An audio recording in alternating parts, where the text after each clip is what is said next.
Malaria, chikungunya और dengue 2004 में थोड़ा सा जोर पकड़े, 2006 में थोड़ा और जोर से दिल्ली शहर में इनका जलवा देखने को मिला।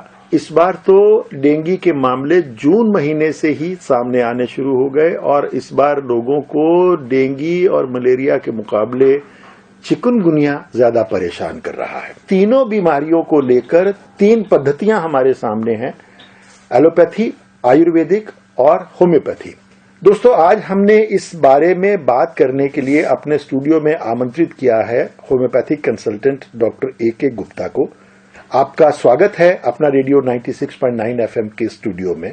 सबसे पहले आप हमें ये बताएं, इन तीनों बीमारियों के अलग अलग लक्षण क्या हैं? आपने जो सवाल करा है वो वाकई में इतना लाजमी है कि हर व्यक्ति सिर्फ परेशान का होता है कि मुझे बुखार है, क्योंकि आज की जो प्रिवेलेंट चल रही है तीनों बुखार, तो उसको पता लगता नहीं है कि मलेरिया है, डेंगू है या चिकनगुनिया। वो सोचता है कि मेरे को मलेरिया भी हो सकता है, चिकनगुनिया भी हो सकता है, वायरल भी हो सकता है और डेंगू भी हो सकता है, क्योंकि जो उनकी क्लिनिकल प्रेजेंटेशन है कुछ करीब करीब एक सी ही है। कुछ फाइनाइट पॉइंट्स हैं जिनको आप डिफरेंशिएट करते तो पता चल पाता, वो एक डॉक्टर ही अच्छी ढंग से पता कर सकता है कि ये किस कैटेगरी में आता है। तेज बुखार तो एक लक्षण है जो कि जिसके लिए आदमी परेशान होता है।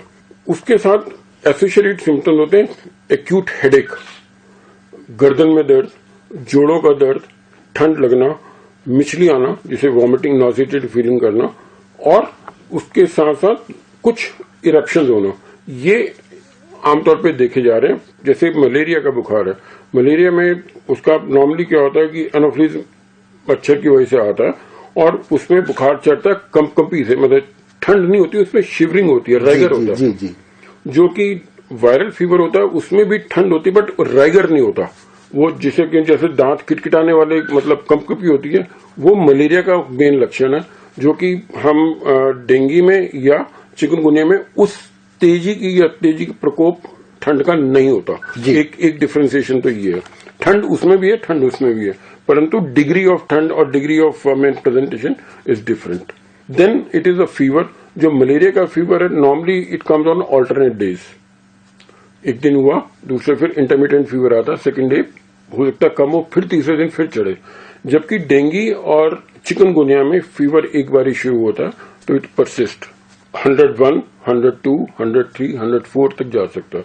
जो डेंगू में बुखार के साथ शरीर का टूटना बहुत ज्यादा महसूस होता है, साथ साथ उसको उल्टी आने की फीलिंग काफी परसिस्ट करती है और प्रोफाउंड वीकनेस। ऐसे ही सिम्टम चिकनगुनिया में भी हैं, पर चिकनगुनिया में जो उसकी सबसे ज्यादा तेजी होती है वो होती है जॉइंट्स में पेन, जोड़ों की दर्द, और उनकी दर्द के साथ साथ उसमें सूजन का आना।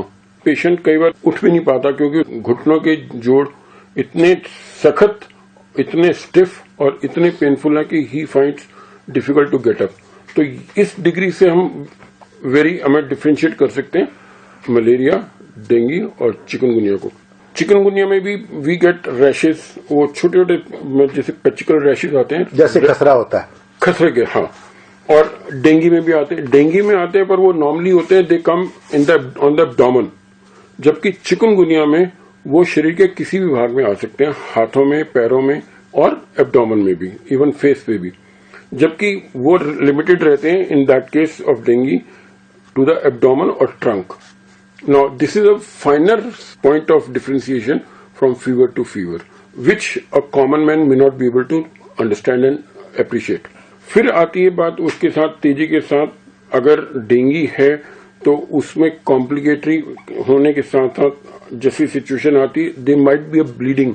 वो bleeding on the lips, it can come on the skin. अगर जैसे कहीं पे कोई रैश है कहीं पे, वहां से ब्लीड करना शुरू कर देता है, तो वो एक जिसको हम कहते हैं कि डेंगू की हेमरेजिक डेंगू, तो वो एक कंडीशन आती है जिसमें आदमी घबरा जाता है क्योंकि उसको ब्लीडिंग शुरू हो जाती है। और क्योंकि सुना हुआ ये है कि डेंगू में प्लेटलेट काउंट कम हो जाते हैं और उसकी ब्लीडिंग हो जाती है, और जो कि एक डेथ का कारण बन जाती है।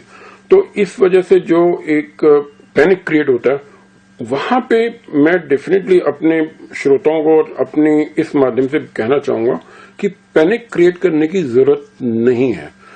आपको अगर कभी बुखार होता है, आप सबसे पहले तो संयम रखें। तबीयत खराब हुई है, ठीक भी हो जाएगी, ये बात मान के चलें। और दूसरी चीज, एक सबसे बड़ी बात जो लोगों को दुखी करती है कि बुखार हो गया, बहुत तेज बुखार हो गया, पता नहीं क्या हो जाएगा। बुखार प्रकृति का एक नियम है जो बॉडी की एक रिस्पॉन्सिव डिफेंसिव मैकेनिज्म है। हम घबरा जरूर जाते हैं, बट अगर हम देखें भगवान ने हमारे शरीर को इस ढंग से बनाया है कि उसमें डिफेंसिव मैकेनिज्म भी अपने आप क्रिएट करा हुआ है। हाँ, ऑफ कोर्स बुखार बहुत ज्यादा जा रहा है कि 104, 105 चला जाता है, तो उसके कॉम्प्लिकेशंस देने के चांसेस हो सकते हैं कि जैसे सिर पे बुखार चढ़ जाता है, या it can patient can lead into some kind of seizure और कोमा। वो बहुत बाद की स्टेज है, बहुत रेयर केस में, ऐसा हर केस में नहीं होता। अनफॉर्चुनेटली एक भेड़चाल वाली बात है कि जो सुनी सुनाई बात होती है, किसी ने कहा कि ऐसा ऐसा हुआ, अच्छा कल को ये ना हो जाए, तो इसलिए आप सर फटाफट जाके टेस्ट करा लो। दो चीजें मैं चाहता हूं आप हमारे श्रोताओं के लिए यहां क्लियर करें। जी, पहली बात तो ये कि वायरल से लेकर टाइफाइड तक कौन सी ऐसी बीमारी है जिससे मरीज की जान को खतरा हो सकता है, और कौन सी ऐसी बीमारियां हैं जिनसे हमारी जान को कोई खतरा, वो जानलेवा नहीं है? सबसे पहले तो ये जो चारों बीमारियां हैं जिसमें आपने कहा मलेरिया, डेंगू, चिकनगुनिया और टाइफाइड, आमतौर पे जिस हिसाब से पैनिक होता है उस हिसाब से डेथ रेट नहीं है। जहां पे एपिडेमिक होता है, जैसे मलेरिया का एपिडेमिक हुआ, या टाइफाइड का एपिडेमिक हुआ, या चिकनगुनिया का एपिडेमिक हुआ, या डेंगू का एपिडेमिक हुआ, उसमें जो मोर्टेलिटी रेट है वो बहुत बहुत बहुत कम है। परंतु क्योंकि सिर्फ एक डेथ के बारे में सुना जाता है और वो हाईलाइट होगी पेपर के थ्रू या मीडिया के थ्रू कि डेंगू से एक बंदा की डेथ हो गई, या इस अस्पताल में या वहां पे हुआ, तो वो एक जो नेगेटिव सिग्नल जाता है उससे पैनिक ज्यादा क्रिएट होता है। डॉक्टर साहब, यहाँ एक चीज क्लियर कर दें हमारे श्रोताओं के लिए कि डेंगू इनमें से सबसे ज्यादा ये गिना जाता है कि सिर्फ अगर जानलेवा बीमारी है तो सिर्फ कंपैरेटिवली यस। लेकिन डेंगू जानलेवा कब होता है? आप जैसे डॉक्टर्स कहते हैं जब वो हेमरेजिक हो जाता है, यानी जब उसकी वजह से खून बहना शुरू होता है। अदरवाइज डेंगू भी जानलेवा बिल्कुल नहीं, बिल्कुल नहीं। वो जो दूसरी कंडीशन में until under it become haemorrhagic, और हेमरेजिक में भी उसकी बॉडी का ब्लड लॉस इतना ज्यादा हो जाए जो रिकंसाइल नहीं कर पाती बॉडी। यहाँ प्लेटलेट्स की कमी की क्या व्याख्या है? प्लेटलेट्स की जिनकी की नॉर्मल रेंज 1.5 लाख से लेकर 4.5 लाख तक होती है आज की डेट में। मैं बल्कि आज ही भी सुबह के टाइम की बात बता रहा हूँ, मरीज आया, वो उसका कंसर्न था जी पिछले साल मेरे 3 लाख थे, इस साल 2 लाख आए हैं, तो मेरे को तो कोई प्रॉब्लम होगी। अब बताओ, अगर इस टाइप से लोग बाग सोचना शुरू कर देंगे तो आप सोच सकते हैं कि क्या हालत होगी। जबकि वास्तविकता ये है कि प्लेटलेट 3 लाख से 2 लाख हारने के बहुत सारे कारण हो सकते हैं, सिर्फ डेंगू या तो वो नहीं है। और अगर 2 लाख आ भी गए तो भी कोई आफत नाम की चीज नहीं है। यहां भी मैं आपको एक सेकंड के लिए रोकूंगा। अभी पिछले दिनों प्लेटलेट्स के बारे में एक नई खोज भी सामने आई है कि जरूरी नहीं प्लेटलेट्स कम हो जाने के बाद आपको खून चढ़ाना ही पड़े। बॉडी में अपना मैकेनिज्म इस तरीके का है कि अगर प्लेटलेट्स कम हुए हैं तो बॉडी अपने आप प्लेटलेट्स का काउंट पूरा कर लेती है। उसके बारे में थोड़ी सी तफसील बताएं। मैंने आपको अभी थोड़ी देर पहले कहा ना कि भगवान की संरचना की हुई जो ह्यूमन बॉडी है वो अपने आप में ऐसी बढ़िया है कि कहीं पे भी कोई एबनॉर्मलिटी आती है तो बॉडी में डिफेंसिव मैकेनिज्म है उसको रिकंस्ट्रक्ट करने का, ठीक करने का। अगर हम नेचुरल ढंग से, प्राकृतिक ढंग से अपनी बॉडी को चलने दें तो मेरे ख्याल से, हालांकि मैं डॉक्टरों पर यह कहना नहीं चाहिए, पर फिर भी लोग बहुत कम बीमार हों। हमारी बीमारियों का कारण क्या है कि we are going away from the nature, away from the nature in the form of eating habits, in the form of living style, lifestyle, वो सब चीजें हैं। प्लस जितनी जितनी आराम परस्ती हमारी बढ़ती जा रही है उतनी उतनी तकलीफें भी बढ़ रही हैं। जितनी जितनी साइंस तरक्की कर रही है, चाहे वो डायग्नोसिस में या ट्रीटमेंट में, उतनी उतनी प्रॉब्लम्स भी बढ़ रही हैं। तो जहां तक प्लेटलेट का सवाल है, अगर प्लेटलेट किसी के 35,000 तक पहुंच रहे हैं और रेगुलर ट्रेंड है कम जा रहा है, तो आमतौर पे लोग बाग फटाफट भागते हैं हमें प्लेटलेट चढ़ा दो या चढ़वा दो। अब तो मरीजों ने यहां तक करना शुरू कर दिया कि डॉक्टर के पास अपने आप पहुंच जाते हैं या क्लिनिक में, डॉक्टर मेरे को प्लेटलेट चढ़वाने हैं। Now this is something which is very very wrong. मैं जनता जनार्दन को सचेत करना चाहूंगा कि आप अपने आप किसी बारे में इस बात का निर्णय नहीं लें कि आपको प्लेटलेट चढ़ने चाहिए या नहीं चढ़ने चाहिए। कई जगह पे तो हमने ये देखा कि वो डॉक्टरों से लड़ पड़ते हैं कि जी उसको तो 35,000 पे आपने ब्लड चढ़ गया, हमारे मरीज को तो आप चढ़ा नहीं रहे, और लड़ रहे हैं। जबकि ये चीज डॉक्टर के ऊपर छोड़नी चाहिए कि कब किस व्यक्ति को प्लेटलेट की जरूरत है, किस व्यक्ति को नहीं है, क्योंकि there are many underlying factors which have to be considered. अगर प्लेटलेट काउंट 8,000 से नीचे चला जाता है तब एक सिचुएशन कही जा सकती है कि yes we have to replace replace therapy, आप उसको देने की जरूरत है। अगर 10,000 में भी रहता है और आपने मेडिसिन देते हैं और विद इन अ डे, हमने अपने अपने क्लिनिक्स में देखते हैं होम्योपैथिक मेडिसिन में हमने इतना अच्छा गुण देखा कि जो 10,000 का प्लेटलेट था, with in few hours he started getting into 35,000, 70,000 और लाख 1.5 लाख अगले दिन तक 2 दिन में वो पहुंच जाता है। परंतु अगर उसी स्टेज पे अगर वो इतना संतोष नहीं रखें, इतना विश्वास अपने डॉक्टर पे नहीं रखते और वो सिर्फ कहते हैं प्लेटलेट चढ़ा दो या उसकी कर दो, उसमें कई बारी मरीजों के फायदा होने के नुकसान भी हो जाते हैं और उस टाइम पे हड़बड़ाहट में पेशेंट को मुश्किल पड़ती है। नुकसान तो पैसे का भी डॉक्टर साहब बहुत ज्यादा हो रहा है, क्योंकि मौके का फायदा उठाने वाले इस बहाने पेशेंट्स को, अगर मैं इस्तेमाल तो नहीं करना चाहता ये शब्द, लूट भी रहे हैं।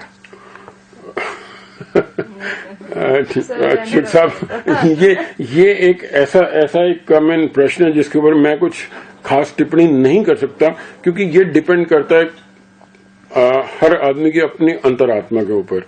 अगर कोई व्यक्ति किसी मरीज के साथ उसको एक्सप्लॉइट करता है तो मेरे हिसाब से उसको डॉक्टर होने का कोई हक नहीं है।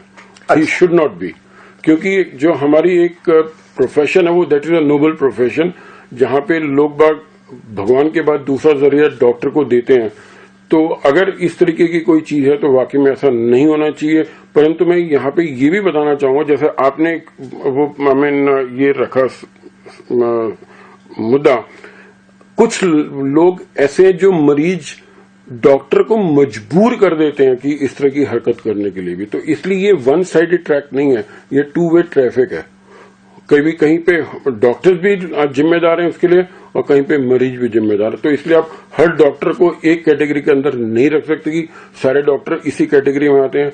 And I would not put that all patients are like, तो सभी तरीके के वो हैं। अगर तीनों पद्धतियों की बात करें जी, जिसका कि मैंने आपके साथ बातचीत के शुरू में जिक्र भी किया था, एलोपैथी में इन तीनों या 5 बीमारियों को उपचार देने की अलग विधि है, आयुर्वेद में अलग विधि है, होम्योपैथी का अपना तरीका है। जी।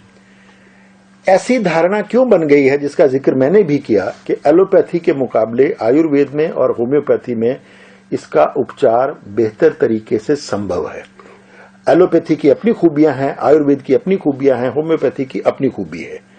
क्या ये धारणा बन गई है या सचमुच इसके पीछे कोई कारण है? नहीं, अगर कभी कोई धारणा बनती भी है तो वो इस प्रत्यक्ष में जो चीजें हो रही होती है उसके बाद धारणा का रूप लेती है। वो वास्तव में हो क्या रहा है कि जहां पे एक्यूट कंडीशन मानी जाती है, बहुत तेज बुखार हो गया, तो आप एलोपैथिक डॉक्टर के पास भागते हैं और वहां पे वो कहते हैं आप अपनी ये दवाई ले लो या एंटीबायोटिक। मैं यहाँ पे एक चीज, हालांकि मैं एलोपैथिक डॉक्टर नहीं हूं और मैं ना कि उसके ऊपर टिप्पणी करना चाहता हूं, पर ये जरूर बताना चाहता हूं कि इन वायरल डिजीज में एंटीबायोटिक का कोई रोल नहीं होता।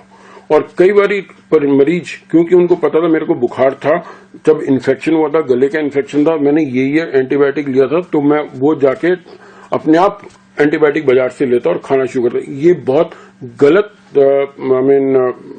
सिस्टम है, जिसको कि आदमी को अपना self medication should not be done. और खासतौर पे इस टाइप के केसेस में जहां पे आपकी फीवर का प्रकोप ज्यादा हो सकता है या कुछ और कॉम्प्लिकेशन हो सकती हैं, it is always better that you should go to your family physician who knows you, who knows your family well, very well, and who knows your surrounding, what are the kind of diathesis you have, तो it will help. जहां तक बात homeopathy और आयुर्वेदिक का basically concept ये है कि body की अपनी इम्यून सिस्टम को एनहांस किया जाता है, जबकि एलोपैथिक सिस्टम में कोई भी चीज दी जाती है उसको एंटी के नाम से दी जाती है, which gives a temporary relief. बुखार है, बुखार की अपने होम्योपैथी में उतनी तेज बुखार नहीं उतर पाता, आयुर्वेदिक में बुखार उतनी तेज नहीं उतर पाता जितनी एलोपैथी की दवाई लेने से बुखार, बिकॉज वो एंटीपायरेटिक दी जाती है। तो यहाँ पे होम्योपैथी के अंदर कोई भी दवाई एंटीपायरेटिक के नाम से कोई भी नहीं होती। अगर उसके लक्षण मैच करते होंगे तो वो एंटीपायरेटिक का काम भी करेगी, एंटीबायोटिक का काम भी करेगी और एंटी इन्फ्लेमेटरी का भी काम करेगी। होम्योपैथी की नजर में इन तीनों और फिर दो बीमारियां वो भी गिन रहे हैं, वायरल और टाइफाइड भी, जी, क्या विजन है इसके बारे में आपके पास? जब इस तरह का कोई भी पेशेंट आता है, चाहे वो चिकनगुनिया, डेंगू और मलेरिया का हो, चाहे ये दूसरे बुखार का हो, जी, आप उसको कैसे व्यू करते हैं? जो बेसिक सिम्टोमेटोलॉजी होती है, अगर पेशेंट की presentation, clinical presentation of the fever would determine की whether he is a case of dengue, whether is a case of malaria और केस ऑफ चिकनगुनिया। परंतु जब हम होम्योपैथिक मेडिसिन देते हैं, हम बजाय खाली इन लक्षणों के पेशेंट के लक्षणों को और ज्यादा महत्व देते हैं कि जैसे इस बुखार में उस पेशेंट का बिहेवियर पैटर्न कैसा है या मनोबल कैसा है और वो उस हिसाब से उसको किस तरीके से ले रहा है। तो अगर उसके कोई हमें विशेष लक्षण मिलते हैं तो हम उस आधार पर दवाई का चयन करते हैं और वो दवाई उसके लिए सबसे ज्यादा कारगर सिद्ध होती है।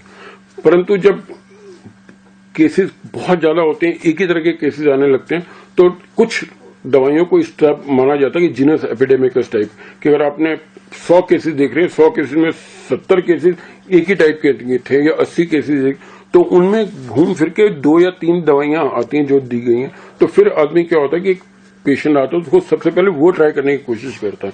अगर वो नहीं मिलती, कई बार क्या होता है तो पेशेंट खुद ही, आजकल आपके व्हाट्सएप का जमाना और उसकी वजह से है, तो एक मैसेज फटाफट फ्लैश हो जाता है कि ये दवाई इसमें काम कर रही है। और हम भी अपने क्लिनिक पे रोज आ रहे पेशेंट के साथ देखते हैं, डॉक्टर साहब ये मेडिसिन आई है जी, मैं बता ठीक है, या ये वो आया। तो इसमें मैं फिर ये कहना चाहूंगा कि जितनी भी देन है उनकी यूटिलिटी है, यूज, मिसयूज, अब्यूज सभी होते हैं। तो यहाँ पे एक सचेत रहना चाहिए। I would say one should be cautious to see that don't get to the rat race. आपको अगर वो सिम्टम है तो जरूर वो इफेक्ट करेगी, अगर वो सिम्टम नहीं है तो इफेक्ट नहीं करेगी। और परंतु वो कहा जाए कि ये दवाई उनको करी तो मेरे को क्यों नहीं करेगी, मेरे को तो चिकनगुनिया, मेरे को तो चिकनगुनिया। तो यहाँ पे इंडिविजुअलिटी होम्योपैथी के अंदर विच काउंट्स द मैक्सिमम। बट अगर मेजॉरिटी ऑफ केसेस में देखें, हाँ, तो गिनी चुनी 3-4 दवाइयां उसमें हैं जिनमें मोस्ट ऑफ द केसेस निकल जाते हैं, ठीक हो जाते हैं। जिनमें से लाइक आपने भी आज अपने सुना होगा, यूपिटोरियम परफोर्टे दवाई है, ऑसिमम कैन है, रेस्टॉक्स है, बेलाडोना है, जेल्सीमियम है। ये कुछ दवाइयां हैं जिनमें आम तौर पे पेशेंट इनमें से किसी एक दवा के लक्षणों को होने पे ये दवा देने से मरीज ठीक हो जाता है। परंतु फिर वही बात है कि अगर किसी पेशेंट की कोई विशेषता है तो उस विशेषता को हम सबसे ज्यादा महत्व देते हैं और उसी बेस पे, यानी अगर मेरे व्हाट्सएप पे किसी आदमी ने, मेरे चाहने वाले ने, मेरे दोस्त ने व्हाट्सएप पे कोई दवाई मुझे होम्योपैथी की शीशी की फोटो उतार के भी भेज दी है, तो मुझे एकदम से वो दवाई बाजार में खरीदने नहीं चले जाना चाहिए। जी नहीं, आप जैसे किसी डॉक्टर से सलाह कर लेनी चाहिए। बिल्कुल नहीं। और आपको मैं एक बड़ी अजीब बात बता रहा हूँ, और ये फैक्ट है कि कुछ लोगों ने इसको अपना पब्लिसिटी स्टंट भी बनाया हुआ और अपनी दवाइयां बेचने का तरीका बना लिया। और ऐसे टाइम पे लोगों को वही बिना सोचे समझे, जैसे मैंने कहा कि भेड़ चाल है, उसको इकट्ठे करके रख लेते हैं, कल को जरूरत ना पड़ जाए। जैसे कि हमारे इस बारे में शायद मैं आपके माध्यम से एक चीज और कहना चाहूंगा कि खाली दवाई के मामले में नहीं, और किसी चीज की भी जब कभी श्योरिटी होती है कि इस चीज के आजकल मिट्टी का तेल मिलने वाला नहीं है, तो जिनको मिट्टी तेल की जरूरत नहीं वो भी इकट्ठा करके रखना शुरू कर देते हैं। तो ये प्रवृत्ति गलत है। इस प्रवृत्ति को बल्कि बदलना चाहिए। हमें जिस चीज की जरूरत है उस चीज को दें और उसी चीज को दवा के हिसाब से, चाहे वो दवाई है या कोई भी और चीज है, रिक्वायरमेंट के हिसाब से ली जानी चाहिए और दी जानी चाहिए। और कोई भी दवाई, चाहे होम्योपैथिक हो, एलोपैथिक हो, आयुर्वेदिक हो, हमेशा डॉक्टर के निरीक्षण में या देखरेख में ली जानी चाहिए। जाते जाते आप होम्योपैथिक कंसल्टेंट होने के नाते हमारे लिसनर्स को इन मौसमी बीमारियों के बारे में क्या राय देना चाहेंगे? सबसे पहले तो अपने आसपास का ज्यादा ध्यान रखें, पानी का इकट्ठा ना होने दें। अगर हम जो उसके होने के कारण को रोक लें, रूट कॉज को रोक लें, तो हमें इफेक्ट को ट्रीट करने की जरूरत नहीं पड़ेगी। Prevention is always better than cure. ये चीज है, अगर आप मच्छरों को ब्रीड नहीं करने देंगे, परंतु ये चीज पहले जैसे होता है कि सिर्फ रात के टाइम पे मच्छरदानी लगाते हैं या कुछ लगाते हैं, और जो ये इजिप्टाई एडिस इजिप्टाई और एजिटिस एब्लोप्टिस है, ये डे टाइम में भी ब्रीड करते हैं। तो इसलिए आपको दिन के समय भी उस चीज की प्रिकॉशन लेनी चाहिए। और दूसरा, पानी इकट्ठा ना होने दें, और कपड़े हो सके तो फुल स्लीव के कपड़े पूरा अपना तन ढक कर रख सकें ताकि मॉस्किटो बाइट ना हो। और अगर कुछ बाय चांस खुदा ना खास्ता किसी को हो भी जाता बुखार, तो जैसे मैंने पहले कहा था, संयम रखें और अपने आप को और अपने प्रियजनों को प्रॉपर ढंग से ट्रीट दें। उनको खूब हाइड्रेशन दें, drink plenty of water so that आप में डिहाइड्रेशन ना हो और कॉम्प्लिकेशन ना हो। And don't get into panic mode, ये सबसे ज्यादा जरूरी है, चाहे वो irrespective of typhoid, dengue, chikungunya और मलेरिया। और from homeopathic point of view, homeopathy is one medicine, as we say that homeopathy insures health safely. अगर आप होम्योपैथी की दवा एज अ प्रिवेंटिव ले रहे हैं, it works as a preventive also, it works as a curative also, provided you have got those symptoms of that medication. तो दोस्तों, doctor A के गुप्ता की ये बात आप गांठ बांध लें। होम्योपैथी का हर पेशेंट एक इंडिविजुअल पेशेंट होता है, चाहे उसके सिम्टम्स एक जैसे हों, फिर भी होम्योपैथी का डॉक्टर अपने हर पेशेंट को अलग अलग दवा से ट्रीट करता है। अगर आपको किसी अपने चाहने वाले ने, किसी अपने दोस्त ने व्हाट्सएप पे कोई होम्योपैथी की दवाई लिखकर भेज भी दी है, तो भी आप अपने होम्योपैथी के डॉक्टर के पास जरूर जाएं, उससे उस दवाई के बारे में और अपने सिम्टम्स के बारे में या अपने मरीज की निशानियों के बारे में जरूर चर्चा कर लें, उसके बाद ही उसको कोई दवा दें। डॉक्टर ए के गुप्ता, स्टूडियो में आने के लिए आपका बहुत बहुत